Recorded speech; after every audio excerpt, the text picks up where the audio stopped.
Hello students, I am Dr. A.B. Patil. In this video lecture, we are going to study about the cell division. Cell division is a important life process and which is take place in all living organisms.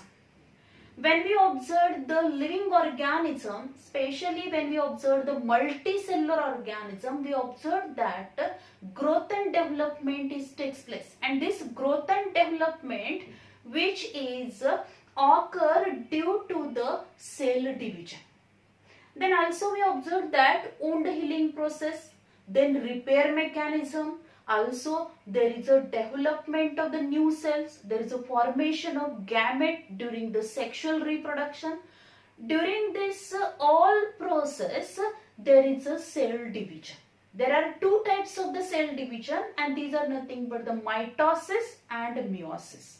आपण जर बघितलं, sale division ही एक important life process आहे. ही जी काही life process असेल ती आपल्याला living organism मध्ये पाहायला मिळते. म्हणजे आपण जर बघितलं, एखादी सीड जर आपण सॉइल मध्ये सोईंग केली, म्हणजे एखादी बी आपण जमिनीमध्ये पेरली, तर पेरल्यानंतर काही दिवसांना हळूहळू त्याच्यामध्ये जर्मिनेशन होईल, छोटं प्लांटलेट डेव्हलप होईल. त्यानंतर हळूहळू त्या प्लांटची ग्रोथ अँड डेव्हलपमेंट होणार आहे, त्याची हाईट वाढणार आहे, त्याचा गर्थ वाढणार आहे, नंबर ऑफ लिव्स त्याच्यामध्ये डेव्हलप होतील. व्हिजिटेटिव्ह ग्रोथ कंप्लीट झाल्यानंतर रिप्रोडक्टिव्ह ग्रोथ होईल. आता ही जी काही सगळी प्रोसेस होणार आहे, म्हणजे ग्रोथ अँड डेव्हलपमेंट होते त्याच्यामध्ये, त्यावेळी तिथं सेल डिव्हिजन होणार. त्याचबरोबर आपण बघतो की गॅमेट फॉर्मेशनची प्रोसेस होते सेक्शुअल रिप्रोडक्शनच्या वेळी, त्यावेळी तिथं सेल डिव्हिजन होते. आणि this type of the cell division which is nothing but the meiosis. Meiosis ही सेल डिव्हिजन त्यावेळी होणार. किंवा एखादी जखम आपल्याला झाली तर एक 4-5 दिवसामध्ये ती जखम भरून येते. म्हणजे जर एखादी जखम झाली तर काही दिवसात ती जखम भरून येणार आहे. म्हणजे तिथं काय होईल, वुंड हिलिंगची प्रोसेस होते, आणि जेव्हा वुंड हिलिंग होतं तेव्हा तिथं सेल डिव्हिजन होणार आहे, म्हणजे नवीन सेल्स फॉर्म होतील. किंवा रिपेअर मेकॅनिझम करायचंय, काही सेल्स या डॅमेज झाल्यात तेव्हा तिथं नवीन सेल्स परत तयार होतात. ही प्रोसेस कंटिन्युअसली लिव्हिंग ऑर्गॅनिझम मध्ये आपल्याला पाहायला मिळते, आणि त्याला आपण सेल डिव्हिजन म्हणतो. There are two types of the cell division, mitosis and meiosis. Mitosis, this type of the cell division takes place in the all somatic cells or body cells. Body cells and somatic cell मध्ये mitosis होणार आहे, आणि germ cell or the sex cell जे असतील त्याच्यामध्ये meiosis होणार आहे. So whenever there is a cell division, तर जेव्हा सेल डिव्हिजन होते, एखाद्या सेल मध्ये सेल डिव्हिजन होणार, तेव्हा डायरेक्टली सेल डिव्हिजन होणार नाही, तर त्याच्या आधीची जी फेज असते त्याला आपण इंटरफेज म्हणतो. म्हणजेच ही एक सायकल आहे, cell cycle. Cell cycle means the sequential events which are takes place in the cell. These are nothing but the cell cycle. And this cell cycle which having the two main phases, that is interphase and M phase. इंटरफेजलाच आपण म्हणणार आहोत preparatory phase. आपण त्याला preparatory phase म्हणतो. Means during this phase the number of preparations which are carried out in the cell which are essential for the cell division. म्हणजे sale division साठी जे काही प्रिपरेशन करायचे आहेत, म्हणजे वेगवेगळ्या प्रकारचे प्रोटीन सिंथेसाइज करायला लागतात, एन्झाईम सिंथेसाइज करायला लागतात, आणि जर हे प्रोटीन्स एन्झाईम सिंथेसाइज करायचे असतील तर त्याच्यासाठी अमायनो ऍसिड लागतील. त्याचबरोबर मेटाबॉलिक ऍक्टिव्हिटीजचा रेट तिथे वाढणार आहे, that is metabolic activities rate which is increase. Then also we observed that there is a duplication of the DNA, means DNA replication or DNA duplication which is also take place in these interphase. या interface मध्ये जे DNA असणार आहे, genetic material असेल ते double होईल.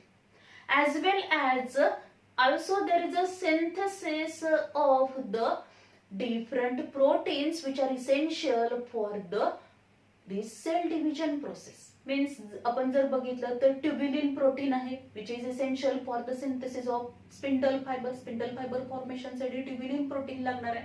त्याचबरोबर sale ऑर्गॅनोलिकचा number increase होणार आहे. म्हणजे हे जे काही सगळे इव्हेंट्स तिथं सुरुवातीला होते, all this preparation which can be carried out before the cell division is start. Cell division start होण्याच्या आधी सगळं प्रिपरेशन करून घेतलं जातं, म्हणून या फेजला आपण प्रिपरेटरी फेज किंवा इंटरफेज म्हणतो.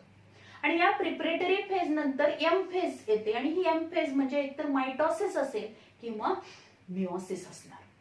So here we discuss about the mitosis. Mitosis is also known as a somatic cell division.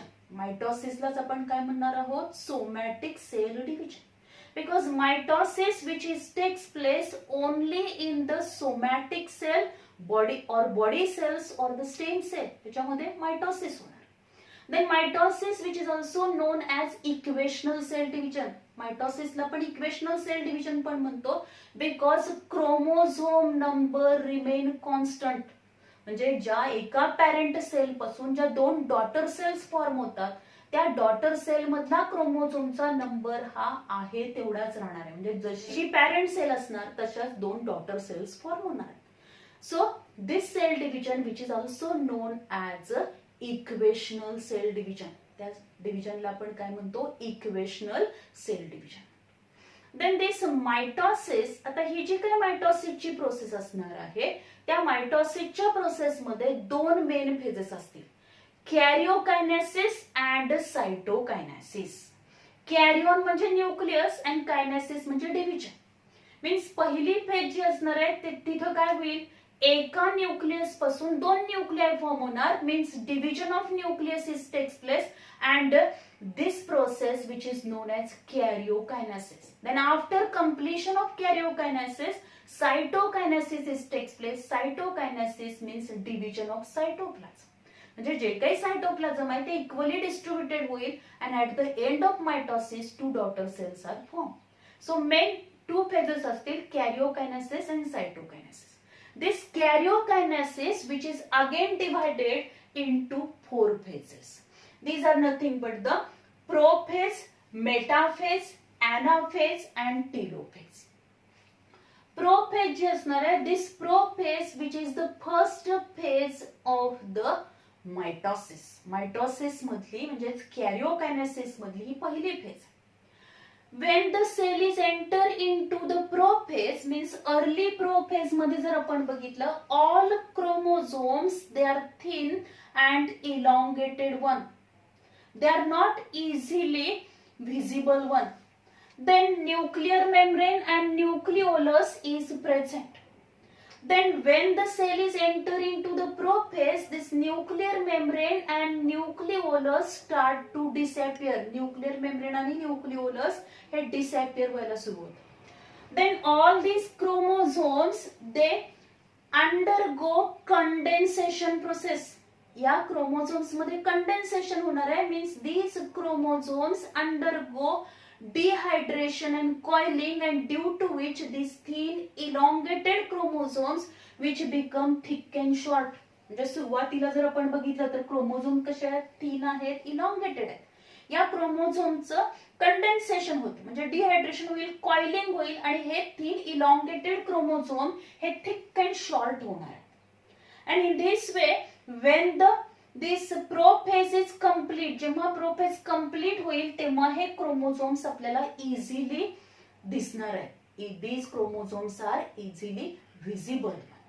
Then the centriole duplication is takes place, means two centrioles are formed and at the end of prophase these two centrioles they are moved towards the respective pole. Respective pole ला ते centriole काय होणार आहे, till they are moved towards the respective pole. In this way the at the end of prophase nuclear membrane and nucleolus completely disappear and chromosomes become thick and short and spindle fiber formation which is complete and the cell is enter into the metaphase. Cell कशामध्ये enter होईल आता, metaphase मध्ये enter होणार. When the cell is enter into the metaphase nuclear membrane nucleolus completely disappear. म्हणजे हे जे काही nuclear membrane आहे आणि न्यूक्लिओलस आहे, जे इथं आपण बघितलं सुरुवातीला न्यूक्लिअर मेम्ब्रेन न्यूक्लिओलस इथं ते प्रेझेंट होतं पण ते हळूहळू डिसअपिअर व्हायला सुरुवात झाली होती जेव्हा ही सेल ही मेटाफेज मध्ये जाणार आहे तेव्हा हे न्यूक्लिअर मेम्ब्रेन आणि न्यूक्लिओलस हे कम्प्लिटली डिसॅपियर झालं असेल. Then chromosomes which are thick and short, and all chromosomes they are present at the equatorial region or the central region of the cell. म्हणजे सेलच्या सेंट्रल रिजनला, इक्विटोरियल रिजनला हे सगळे क्रोमोझोम प्रेझेंट असणार. All these chromosomes they are held at the equatorial region with the help of spindle fibers. कारण जेव्हा sale ही metaphase मध्ये जाते तेव्हा न्यूक्लिअर मेम्ब्रेन न्यूक्लिओलस कम्प्लिटली डिसॅपियर झाले. म्हणजे आता क्रोमोझोम हे डायरेक्टली सेलच्या सायटोप्लाझम मध्ये आलेले आहेत. आणि त्याचबरोबर इथं स्पिंडल फायबर फॉर्मेशन, हे जे आपल्याला रेड कलरने इथं दाखवले ते स्पिंडल फायबर्स आहेत. आणि ते स्पिंडल फायबर फॉर्मेशनची प्रोसेस ही प्रोफेज मध्ये स्टार्ट होते. सेल जेव्हा मेटाफेज मध्ये येणार तेव्हा स्पिंडल फायबर फॉर्मेशन कम्प्लीट झालं असेल. हे स्पिंडल फायबर फॉर्म होण्यासाठी ट्युब्युलिन प्रोटीन तिथं लागणार आहे.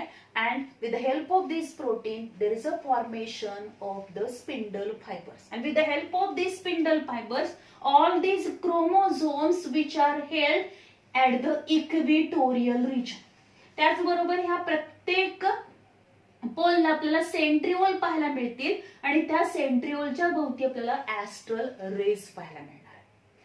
हे जे काही स्पिंडल फायबर्स असतील ते या सेंट्रिओल पासून या क्रोमोझोमच्या सेंट्रोमियरला ते अटॅच झाले असतील.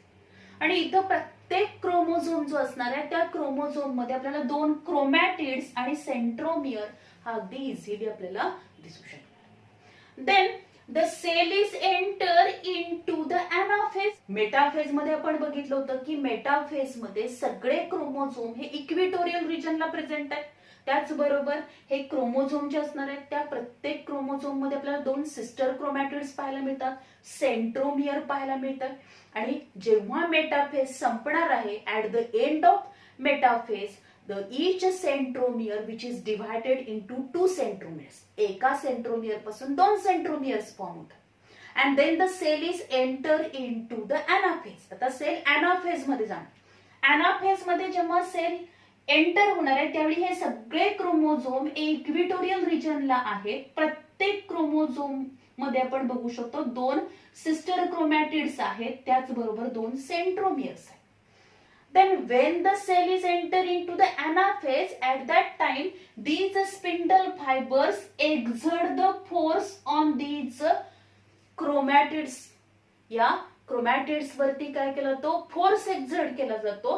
and the sister chromatid along with its centromere pull towards the respective pole. म्हणजे इथं जर आपण बघितलं या प्रत्येक क्रोमोझोम मध्ये जे 2 सिस्टर क्रोमॅटिड्स आहेत त्यातला एक सिस्टर क्रोमॅटिड आणि सेंट्रोमियर हा कुठं पुल केला जाणार आहे, रिस्पेक्टिव्ह पोलला ओढला जाईल. कारण का, हे स्पिंडल फायबर्स काय करतील, याच्यावरती फोर्स एक्झर्ट करणार आहे. आणि ह्या फोर्समुळं प्रत्येक क्रोमोझोम मधला एक sister chromatid along with its centromere pull towards the respective pole. या पोलला जे म्हणजे आता आपण इथे बघितलं 4 क्रोमोझोम आहेत.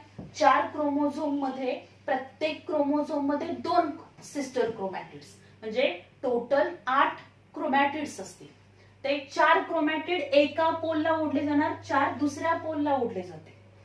In this way in the anaphase these chromosomes are pulled towards the respective poles. आता आपण याला क्रोमोझोम का म्हणतोय, कारण हे जे काही क्रोमोझोम आहे ते त्याच्या सेंट्रोमियर बरोबर म्हणजे प्रत्येक sister chromatid along with its centromere जेव्हा तो रिस्पेक्टिव्ह पोलला ओढला जाणार आहे, now this sister chromatid which act as a daughter chromosome, तो आता डॉटर क्रोमोझोम म्हणून ऍक्ट होणार आहे. So each pole having the chromosomes, हे chromosomes काय केले जातील, पुल केले जातील. Means in the anaphase all these chromosomes means their sister chromatids along with their centromeres they pull towards the respective pole and now these chromatids act as a daughter chromosome. आता इथं जर आपण बघितलं हे जे काही क्रोमोझोम्स असणार आहेत, these chromosomes they look like the bunch of banana. ते बंच ऑफ बनाना सारखे आपल्याला दिसतील या एनाफेज मध्ये, किंवा बऱ्याच वेळेला आपल्याला हे अल्फाबेट व्ही शेप सारखे पण क्रोमोझोम पाहायला मिळतात. So in this way the anaphase is complete and the cell is enter into the telophase. आता मायटोसिस मध्ये जर आपण बघितलं तर telophase he exact reverse of the prophase असणार. म्हणजे प्रोफेजच्या बरोबर उलट सगळे जे काही चेंजेस असतील ते ह्या टीलोफेज मध्ये होतील. जे आपण प्रोफेज मध्ये बघितलं होतं न्यूक्लिअर मेम्ब्रेन न्यूक्लिओलस डिसअपियर झालं होतं, इथं ते रिअपियर होईल. त्याचबरोबर जे क्रोमोझोम थिक अँड शॉर्ट झाले होते ते आता थिन अँड इलॉंगेटेड होते. Means after completion of this anaphase, when the cell is entered into the telophase, then their respective poles, आता respective pole ला जे काही daughter chromosomes असतील, there is a formation of the nuclear membrane and this nuclear membrane which surround this daughter chromosome. In this way there is a formation of two nuclei and each nucleus there is a formation of the nucleolus. Means in this way the nuclear membrane and nucleolus they reappear. Nuclear membrane आणि nucleolus reappear होणार. म्हणजे हे जे प्रत्येक पोलला जे daughter chromosome आहे त्या डॉटर क्रोमोझोमच्या भोवती न्यूक्लिअर मेम्ब्रेन फॉर्म होईल, म्हणजेच न्यूक्लियस फॉर्म होणार आणि त्या न्यूक्लियस मध्ये न्यूक्लिओलस पण फॉर्म होणार आहे. In this way the two nuclear form, दोन न्यूक्लिअर फॉर्म झाले. त्याचबरोबर आपण इथं बघू शकतो हे जे काही क्रोमोझोम्स असणार आहेत ते क्रोमोझोम हे परत काय होतील, डिकंडेन्स होतील. Means this chromosome start to decondense, हे क्रोमोझोम डिकंडेन्स व्हायला स्टार्ट होतील and in this way all chromosomes they become thin and elongated. म्हणजे सगळे क्रोमोझोम्स कसे होणार आहेत, थिन अँड इलॉंगेटेड होणार because these chromosomes undergo hydration and decoiling process आणि त्यामुळे प्रत्येक क्रोमोझोम हा थिन आणि इलॉंगेटेड होणार.